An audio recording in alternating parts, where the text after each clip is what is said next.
Terima kasih. Assalamualaikum warahmatullahi wabarakatuh. Jumpa lagi bersama saya sore hari ini.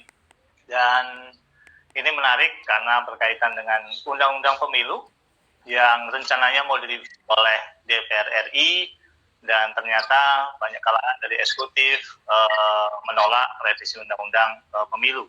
Dan pasca dari penolakan dan beberapa partai juga melakukan perubahan dukungan yang tadinya mendukung revisi ternyata berbelok juga yang akhirnya menolak untuk melakukan revisi Undang-Undang Pemilu. Efek dari revisi penolakan revisi Undang-Undang Pemilu itu adalah bagaimana pemilu serentak di tahun 2024 berkenaan dengan juga dengan pilkada serentak 2024. Tentunya ini punya efek yang luar biasa, dan bagaimana juga pandangan dari daerah, terutama bagi para penyelenggara, ini menjadi salah satu hal yang penting untuk kita cermati. Dan saya sudah terhubung dengan Komisioner KPU Provinsi Sumatera Selatan, Bapak Hepriadi, yang saat ini dalam perjalanan menuju Jakarta. Selamat sore, Pak Hepriadi. Selamat sore, Bung Eka.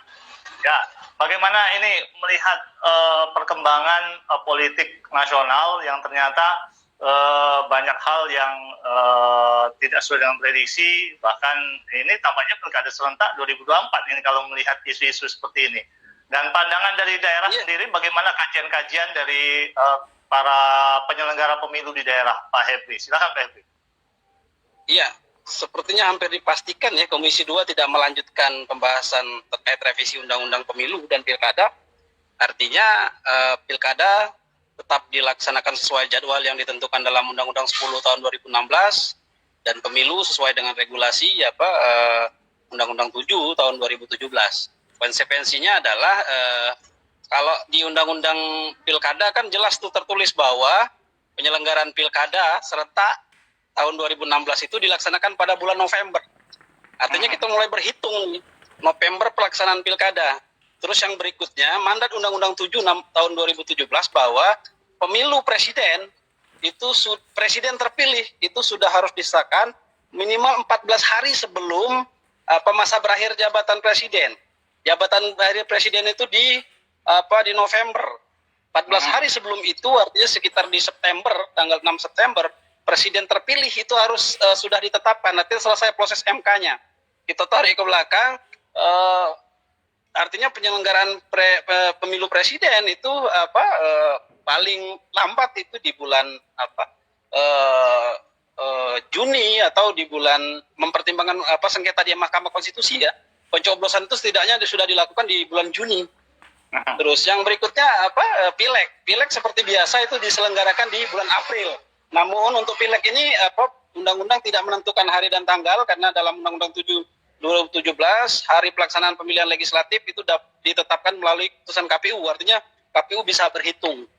Nah, terlepas dari semua yang tadi saya bicarakan adalah saya ingin mengatakan bahwa jika memang dipaksakan di pemilu di 2024, artinya akan ada banyak tahapan-tahapan pemilu yang beririsan. Misalnya tahapan Pileg, di situ juga ada tahapan Pilpres, di situ juga ada tahapan pemilihan kepala daerah, karena pemilu kepala daerah itu dimulai 11 bulan sebelum hari pencoblosan. Pemilu presiden dimulai 12 bulan, pemilu legislatif dimulai 24 bulan sebelum hari pencoblosan. Nah, ini akan menyebabkan pada jadwal-jadwal tertentu, pada tahapan-tahapan tertentu akan terjadi penumpukan beban kerja kawan-kawan penyelenggara yang ada di lapangan. Belum lagi misalnya kita sama-sama tahu hari ini masih pilkada, masih pandemi. Kita sih berharap ini segera berakhir. Namun pengalaman di beberapa negara misalnya, kalau datang gelombang kedua dan lain-lain, kita masih sanksi apakah di 2024 pandemi COVID-19 ini akan benar-benar tuntas. Tentunya itu akan berpengaruh terhadap proses tahapan penyelenggaraan pemilu.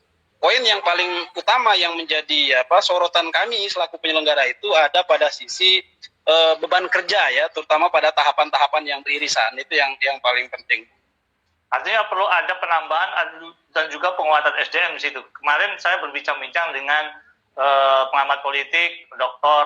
Meita Istianda mengatakan bahwa jika 2024 dipaksakan, otomatis perlu ada penguatan SDM di penyelenggara. Ini seperti apa wacana di KPU sendiri? Betul, betul. Kita bukan hanya sepakat, bahkan kita memandang itu sebuah kewajiban ya. Pertama harus ada penguatan yang serius. Misalnya kalau selama ini rekrutmen KPPS itu kan masa kerjanya cuma 1 bulan. Nah kita juga kadang dikejar-kejar waktu dalam merekrut. Kan pembekalan terhadap kawan-kawan KPPS karena setelah dilantik mereka sudah menyiapkan segala sesuatunya dan di saat itu juga kita harus menyiapkan pembekalan. Nah karena ini pilkadanya panjang, pemilunya panjang misalnya, masa kerja KPPS itu dapat ditambah atau diperpanjang karena ini akan memberikan kesempatan yang banyak pada kita untuk memberikan pemahaman kepada kawan-kawan KPPS. Termasuk juga penyelenggara-penyelenggara di level yang di atasnya selain KPPS karena mereka merupakan ujung tombak dari penyelenggaraan pemilu baik itu pilkada maupun pemilu karena sedikit saja pemahaman di tingkat mereka maka akan terjadi kesalahan dalam proses penyelenggaraan pemilu. Itu yang kita rasakan sekarang ini. Nah selain itu beban kerja yang berat ini kan juga bagi KPU berkonsekuensi pada bukan cuma kapasitas yang harus di-upgrade tapi juga kemampuan.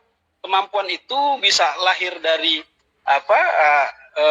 pelatihan-pelatihan, bisa juga lahir dari pengalaman-pengalaman. Nah, kami khawatir karena di 2024 itu ada banyak penggantian anggota KPU di seluruh Indonesia.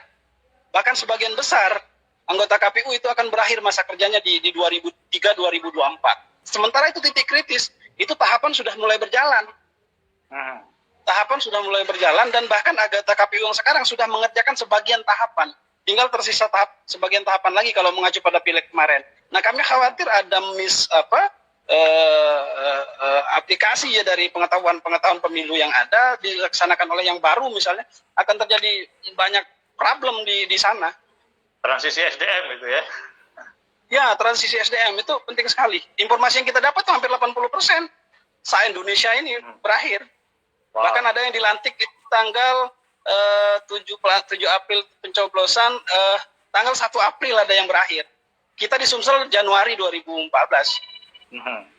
Ya, kalau pemberlakuan undang-undang pemilu yang tidak jadi direvisi ini, kira-kira apakah 17 kabupaten kota ini akan melakukan pilkada? Seperti wacana sebelumnya? Ya, kalau mandat undang-undang 10 tahun 2016 maka seluruh pilkada itu dilaksanakan di November tahun 2024. Termasuk yang pilkada Iya, termasuk yang pilkada sekarang, mereka pilkada lagi nanti di 2024. Gubernur dan 17 kabupaten kota, semuanya pilkada. Itu akan ramai itu. Yang perlu diatur, kami sekarang sedang dengan KPU RI sedang melakukan diskusi-diskusi termasuk dengan kawan-kawan kabupaten kota juga kita sedang menyarankan untuk melakukan membuat simulasi-simulasi terkait penyelenggaraan kalau memang itu yang akan terjadi ya untuk mempersiapkan segala sesuatunya karena banyak sekali irisannya itu crowdednya banyak sekali misalnya kampanye pileg itu akan berbenturan dengan kampanye presiden akan juga berbarangan juga akan disusul dengan kampanye anggota DPR itu yang jadi menjadi pertimbangan kita. Kami sekarang sedang melakukan simulasi, namun memang belum ada yang belum dapat kita publikasi. Oke. Kalau dari simulasi dan sebagainya, tentunya April itu kan pileg nasional dan November itu adalah pemilu daerah. Pemilu daerah apa termasuk pileg DPRD kabupaten kota? Tidak. Jadi undang-undang itu tidak memadarkan seperti itu. Pilkada itu dipisah dengan pileg. Pileg itu nanti ya? dari DPD, DPRD, DPRI, DPR kabupaten. Artinya tersendiri ya? Dipisah. Jadi ya tersendiri. Jadi kalau lihat variannya kan ada 3 pilpres, pileg, termasuk DPD di dalamnya dan pemilihan kepala daerah. Seperti itu di tahun yang sama di 2024. Baik, Mungkin sebagai penutup karena ini dalam perjalanan, kira-kira dalam formulasi ini apa masukan dari daerah untuk KPU nasional? Kalau kami ya menyarankan tetap harus ada revisi undang-undang karena ada poin penting misalnya seperti apa penggunaan informasi teknologi yang sekarang sudah lumayan baik ya, yang menjadi penting untuk memangkas birokrasi rekapitulasi penghitungan suara, misalnya Sirekap. Ini penting, kemarin Sirekap itu cukup membantu dalam rangka mengawal kawan-kawan yang ada di PPK dan PPS untuk tidak main-main terhadap hasil rekap. Kita sudah mendapatkan hasil sampai dengan 60% sebelum penetapan di tingkat kabupaten kota. Bahkan ada yang sudah sampai 100%. Jadi KPU mendorong Sirekap ini diundangkan karena kemarin tidak menjadi proses perhitungan yang formal karena belum diundangkan. Jadi kami mendorong ini untuk diundangkan. Artinya harus tetap ada revisi. Terus yang berikutnya, seperti apa parpol yang berhak mendukung Pilpres. Kita mengacu kepada pemilu yang mana, itu juga penting. Apakah pemilu yang kemarin atau pemilu di hasil 2024. Terus parpol yang akan memberikan dukungan terhadap pilkada, itu dasarnya pemilu yang mana? Pemilu yang 2019 kah atau pemilu yang 2024? Karena pilkada diselenggarakan setelah pemilu 2024 kan? Nah ini juga harus penting, harus diatur dalam regulasi. Jadi menurut kami, walaupun memang tidak dibahas secara keseluruhan, oke lah tetap misalnya dipaksakan ini harus dilaksanakan 2024, DPR juga harus berpikir tentang seperti apa penyelenggaraan pemilu yang lebih baik. Artinya dengan coba melakukan mengakomodir ya hasil evaluasi yang sudah dilakukan oleh KPU, hal-hal baik itu kan ada yang membutuhkan regulasi, ada yang membutuhkan aturan di tingkat regulasi. Makanya menjadi penting. Pada prinsipnya kami KPU siap menyelenggarakan pemilu dan pilkada, entah itu serentak di 2024 atau masih tetap secara berperiodik seperti yang kemarin, kami siap. Namun tentunya kami butuh dukungan. Pertama di tingkat regulasi, butuh dukungan regulasi yang kuat dan pasti. Itu yang pertama. Terus yang kedua, ya tentunya harus dipertimbangkan juga soal peningkatan kapasitas SDM dari level KPU yang paling rendah, yaitu petugas PPK, KPPS di lapangan sampai ke KPU provinsi dan KPU kabupaten kota. Baik, terima kasih Pak Hapriadi. Sama-sama, terima kasih. Mohon maaf sukses dalam perjalanan. Ya, amin. Oke. Terima kasih. Demikian wawancara kami bersama Komisioner KPU Provinsi Sumatera Selatan Bapak Ebriadi tentang plus minus pemilu kada serentak 2024 tidak dilaksanakan. Ya. Sampai ketemu lagi di lain kesempatan. Wassalamualaikum warahmatullahi wabarakatuh. Waalaikumsalam warahmatullahi wabarakatuh.